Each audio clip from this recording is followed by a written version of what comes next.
What is going on, guys? Pound the Shop, and tonight a little update on our 406 small block Chevy Vortec Headed combination. A lot of you guys are interested in it, want to know what cam we're running. Let's talk about it. Let's check it out.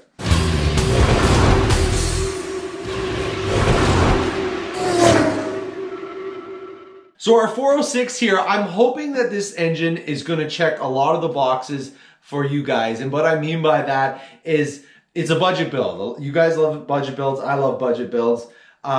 If flat tappet cam, I know a lot of you guys don't like that, but we talked about that in the last video on why we're going to run a flat tappet cam, and I think we're going to have good luck with it. The second thing is we want to make power on 87 octane. The plan to run this thing, we're going to dyno test on 94 and then swap it over at 87 octane to make sure this thing will run and dyno and make the same power on 87 octane. The other thing is it's going to be power brake friendly. So I'm hoping it's going to have at least 12 inches of vacuum, and it really should with the cam choice I picked. You know, work in a daily driver if that's the plan. So and the other thing is we want to make gobs of tire shredding torque. So those are a lot of the stuff and a lot of the comments I see you guys make on engine builds, and those are some of the big criterias a lot of you guys are looking for. So basically this is going to be like a daily driver, real tire shredding fun engine. That's the plan. And let me give you some of the details, because I know some of you guys have been asking on what we got going on with this thing. All right, first things first, I want you guys to just take a look at these. Look at how nice these valve covers turned out. I used a can of the VHT Wrinkle Plus. If you guys ever use this stuff, it's pretty awesome. You follow the instructions, watch the videos, and check it out. I used a heat gun to speed the process up, which some videos give you that tip to do. But these were some chrome Chevy Performance. I think they're actually a Proform valve cover licensed by Chevy. They were chrome. They were in decent shape, except they had some pitting, so they weren't going to clean up good. So I decided, you know what, I kind of going for this blacked out look on this 406. So I ended up sanding them up a little bit and then hitting them with this VHT. I think they turned out pretty good. We're going to leave the bolts chrome. I think it kind of gives it a cool effect, and it looks really nice. So for our budget build guys out there trying to bring back some old valve covers, the Wrinkle Plus is kind of a nice alternative to just paint. So our 406 here is a trade-in engine I got, and ironically it was traded in after a rebuild because it had a failed camshaft. So I had to go in and basically rebuild the engine again, and they ran it without the bypass plugged in the oil filter, so it did eat some debris and wreck the bearings and stuff. So I went through and cleaned it all up. It has a factory style dish piston, big 22cc dish piston, which isn't ideal. But with the Vortec heads, I've milled these heads down. So we have a final compression ratio of 9.38 to 1 on this engine. So we're still within that pump gas 87 octane territory. Shouldn't be an issue. The heads I've done up a little bit, these Vortec heads, mild porting, and I can give you some flow numbers on those. So some nice mild porting, but I did upgrade the exhaust side, and you guys, if you follow my videos, know I like to do this.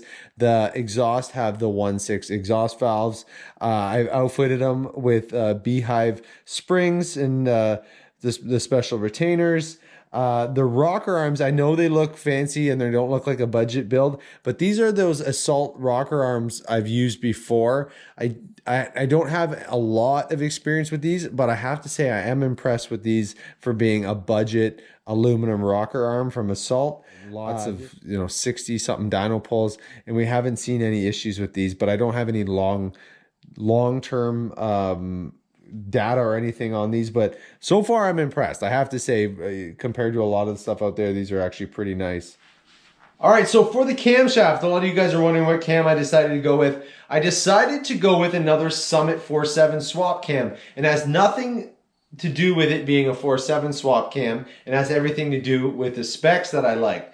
It's 228 and 236 on the exhaust at 50. And it's on a 108 lobe separation angle. The lift will be just over 500 lift with the 1.6 rocker arm and about 530 lift on the exhaust with the 1.6 rocker arm. So we're not crazy lift, and that's because it's a flat tappet camshaft. You can't get a ton of lift with a flat tappet cam this given duration.